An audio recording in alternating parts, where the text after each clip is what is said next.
مساء الخير عليكم يا شباب. انا النهارده حابه اطلع اشكر الكابتن ايمن سيد على كل حاجه قدمها للاكاديميه والشباب الموجوده هناك، وحابه اشكر الاكاديميه على كل الدعم وكل التشجيع اللي بتقدمه للمواهب وبتقدمه للشباب الاكاديميه. كل مره الفيوم بتثبت لنا انها بتطلع مواهب ولسه هتطلع. اول فيديو اتكلمت فيه كان عن محمد بويكا اللي هو دلوقتي حاصل على 50 بطوله. النهارده معانا فيديو للاعب الجميل عبد الرحمن علي، ان انا اصلا اطلقت عليه خلاص اسم المخضرم. تعالوا كده نشوف الفيديو مع بعض. وعايزه اقول لكم ان عبد الرحمن شخصيه لطيفه جدا جدا جدا، وانا حبيتها جدا جدا. بتمنى ليكي عبد الرحمن التوفيق، وبتمنى للاكاديميه دايما الصعود، وان انتوا دايما توصلوا للاكاديميه. معاكم ايمان مصطفى، صحفيه لدى جريده الجمهوريه توداي. النهارده احنا موجودين في محافظه الفيوم، بالتحديد في اكاديميه الزعيم سبورت بقياده الكابتن ايمن سيد وفرج موسى رئيس مجلس اداره شركه فارموز لتقسيم الاراضي. النهارده تم عمل حفل تكريم لشباب الاكاديميه والشخصيات الرياضيه على مستوى المحافظه. طبعا معانا النهارده هنعمل حوار ولقاء مهم جدا جدا مع احدى شباب الاكاديميه. خليكم معانا. اتشرف باسمك. عبد الرحمن علي. عندك كام سنه؟ عندي 15. قولي بقى، انت بتدرس في سنه كام؟ ثالثه اعدادي. ونفسك تطلع ايه بقى؟ انا نفسي اطلع ضابط قد يعني كده. يعني انت داخل موضوع الكوره حب ليها بس؟ حب ليها. طب قولي الموضوع بدأ معاك ازاي؟ انا بدأ معايا اكاديميه الزعيم سبورت، فبدأت ان انا العب فيرود وكده، فعادي الحمد لله. يعني مين اللي دفعك للاكاديميه؟ مين اللي قال لك؟ بابايا. يعني باباك هو اللي كان بيشجعك؟ طب وناوي تعمل ايه؟ يعني انت شايف كده ان انت حققت انجازات ان انت دخلت ولا لسه؟ لا، حققت انجازات الحمد لله والحمد لله يعني. طب يعني الانجازات دي هل انت كده هتقول انا خلاص حققت مش هعمل حاجه تاني ولا لسه؟ لا لسه. يعني لسه. ايه الحاجه اللي ممكن تقدر ان انت تعملها عشان تقول انا كده حققت كل حاجه؟ ان انا يعني ابقى زي الكابتن محمد ابو تريكه وكده. يعني نفسك اللي ايوه، نفسي اطلع زيه وكده. طب بنسبة 90% في شباب بتقول ان انا بحب الكورة بس ما بتاخدش خطوة ان هي تلعبها او ان هي تحبها للاستمتاع والمشاهدة بس. انت رأيك ايه في الموضوع ده؟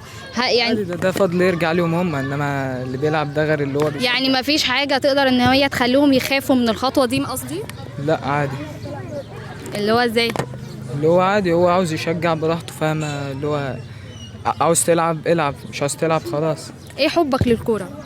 ايه هي حبك للكورة؟ بحبها، اللي هو انا عاوز العب على طول، مش عاوز اقعد كتير، فبحب ابقى رياضي يعني. ومش عايز ان انت تشتغل فيها فيما بعد؟ لا اشتغلش. طب عمرك موضوع الكورة ده أثر على الدراسة بتاعتك؟ لا مصرش في حاجة. بتنظم وقتك ازاي بقى؟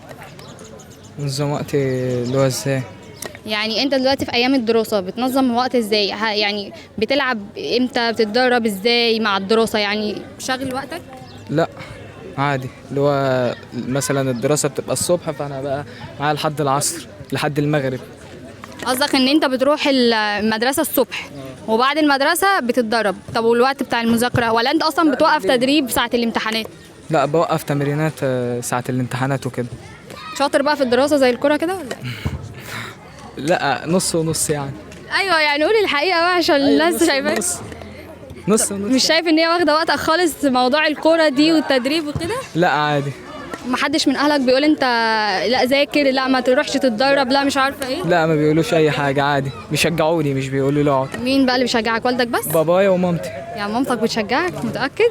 متاكد ان هي بتشجعك تقول لك العب كوره وسيب المذاكره؟ عادي. لا مش بتقول لي ذاكر وخليك في المذاكره مثلا، وخليك في الكوره برضو عادي. ونفسك بقى تعمل ايه قدام؟ ايه اللي نفسك فيه؟ يعني الخطوه اللي بعد كده اللي هتاخدها، نفسك تطور من نفسك ولا ايه؟ نفسي اطور من نفسي. نفسك تعمل ايه بقى؟ نفسي اروح نادي الاهلي وكده. تلعب ايه في النادي الاهلي؟ العب فيرود. حارس مرمى شاطر لا. فيه؟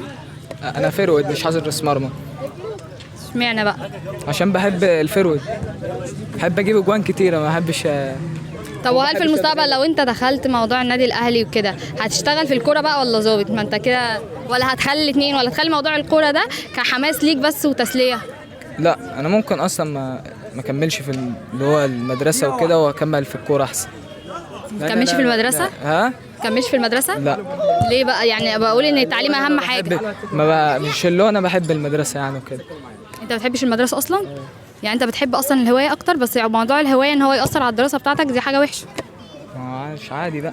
يعني اي حاجه دلوقتي ممكن انت تقدر تعملها بتبقى معتمده على القرايه والكتابه والكلام ده كله، لا عادي الحمد لله يعني الواحد. ولا هو موضوع الكوره هو اللي شغلك عن المدرسه بقى وقلت انا خلاص انا ايوه انا هنا نجحت في الكورة، وشرت؟ فهو عاوز اكمل.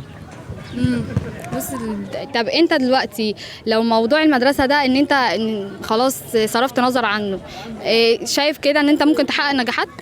ان شاء الله. ما هو ما فيش حاجه بتنجح لما تكون بتتعلم. عادي بقى، ممكن اكمل تعليم عادي. مش هتندم بعدين؟ لا مش هندم. ده قرارك بقى ولا قرار مين اللي قالك كده؟ لا قرار انا، هما كلهم بيقولوا لي كمل دراسه وكده. طب انت كرهت موضوع المدرسه قلت مش هكمل، شايف ان انت كده حققت نجاحات ان انا خلاص بقى انا قدمت في الاكاديميه ولاعب كويس وكده؟ بس انت هتندم بعدين؟ لا مش هندم. ورأي والدتك وباباك ايه بقى في الموضوع ده؟ لا عادي. يعني هيقولوا لك اقعد؟ مش هيقولوا لي اقعد، بس اللي هو انت روح وتعلم وكده، بس انا اللي هو انا مش حابب الموضوع. طب وهل لو انت قلت لهم قرار زي ده هيسمحوا بكده ولا ايه؟ لا مش هيسمعوا. يعني انت عارف ان هم مش هيسمحوا بكده؟ طب وايه علاقته معاك؟ تعمل ايه؟ مش هعمل حاجه عادي، اللي هو عادي يعني. يعني انت اصلا في الاساس مقرر ان انت تعمل في الحوار ده ان انت تقعد من المدرسه، ولا انت قررت كده لما لقيت نفسك ان انت نجحت في موضوع الكوره؟ لا اللي انا نجحت في موضوع الكوره فعاوز اكمل بقى، اللي هو خلاص. طب بتقدم نصيحه ايه للشباب اللي هي بتحب الكوره؟ تقدم لهم ايه؟ بص الكاميرا وقول. ادوم لهم كل خير. يعملوا ايه؟ يبداوا ازاي؟ قول لهم زي ما يبداوا من اكاديميه زي ما بدات كده، ويكملوا ويستمروا لحد ما ان شاء الله يكملوا في نادي او حاجه. ماشي، شكرا ليك وبتمنى ان انت نجاح دايما وربنا يوفقك في اللي جاي. اهلا بكل متابعينا، ولسه مكملين معاكم من حفل تكريم اكاديميه الزعيم لكره القدم، وموجودين معانا النهارده وموجود معانا الكابتن ايمن سيد، المدير للاكاديميه. الكابتن ايمن هيعرفنا النهارده ويقول لنا هو بدا الاكاديميه امتى، ايه البطولات اللي شارك فيها، ايه الفرق اللي من الدور المتميز او الدور الممتاز اللي قدر يوصل لها ويلعب معها مشاركات. نتعرف بيك الاول يا كابتن ايمن. كابتن ايمن سيد ابراهيم، مدرب نادي النصر والمدير الفني لاكاديميه الزعيم سبورت.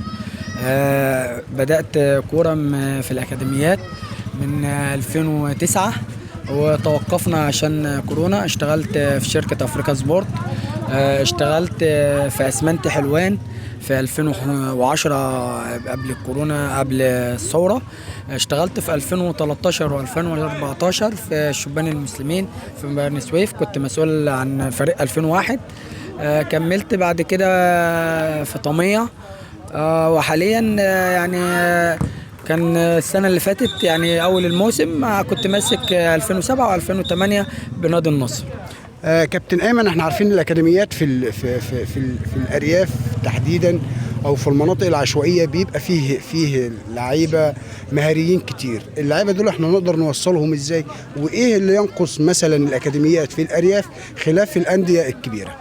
والله هو احنا كان عندنا لو هتبص ترجع للتاريخ هتلاقي كل المواهبين والمواهبين حاجة عالية يعني من الفيوم. كابتن محمد أبو وهاب الله يرحمه، سيد كابتن محمد أبو وهاب، أشرف أبو زيد، قريبا جدا يعني مش بعيد عنا. لو انت رفعت وشك أحمد عيد اللي حاليا كان بيلعب في الزمالك وفي الإسماعيلي، محمد هلال من الفيوم حاليا. يعني عندنا من الفيوم إمكانيات عالية، بس هي المشكلة بقى هنا واللي احنا بنتكلم فيها ان انت عندنا أولياء الأمور إمكانياتهم ضعيفة، إمكانيات المادية. لكن احنا كمدربين بنروح اختبارات، بنروح أهلي وبنروح الزمالك. أنا لاعب بفريق 2011 قبال الأهلي، اتعادلت معاهم 0-0 الحمد لله، وعملت ماتش كويس جدا بالولاد بتاع الأكاديمية واتاخد من عندنا فعلا واحد، لكن الإمكانيات ما ساعدتش ولي الأمر إنه يكمل. يعني انت عايز تقول لي ان انت بالاكاديميه بتاعتك صعدت وانك لعبت فريق نادي الاهلي وان تم اختيار لاعب من عندك؟ طبعا اللاعب سيف ممدوح، واتذاعت على قناه صدى البلد في اليوم اللي هو تم اختياره، وان شاء الله هنبعت لمتابعينك الصور اثناء ما كان اللاعب في الاهلي، والماتش ان شاء الله هيكون معك كل حاجه عن ماتش الاهلي، وان الاكاديميه يعني بتشتغل شغل عالي، يعني بتشتغل بشغل نادي. يعني اللعيبه اللي طلعت يا كابتن ايمن من عندك من الاكاديميه بتاعتك وحاليا بتلعب في الدور الممتاز، دور اول او دور تاني، زي انديه اللاعب ابراهيم حمدي ده من 2016 بالظبط، حاليا في طلائع الجيش. كان عندنا مجدي الغندور، حضرتك سجلت معاه او الاخوه سجلوا معاه في المقصه. في محمد المصري برضو في المقصه. في احمد عبد المنعم ان شاء الله، بس لسه يعني احمد عبد المنعم ده كلام لسه مش في الصميم.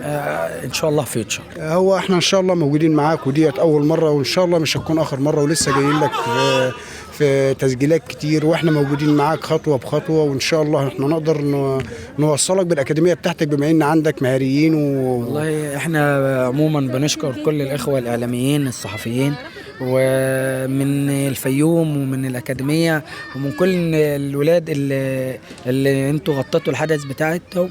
يعني حابين نبعت رسالة، بنشكر رئيس التحرير ورئيس مجلس الإدارة، وبنشكر جريدة الجمهورية توداي وكل الإخوة الصحفيين اللي بذلوا مجهود يعني عالي جدا في انهم يغطوا الحدث وقدروا يتابعوا الولاد، وولاد حسوا ان هم في حد باصص عليهم.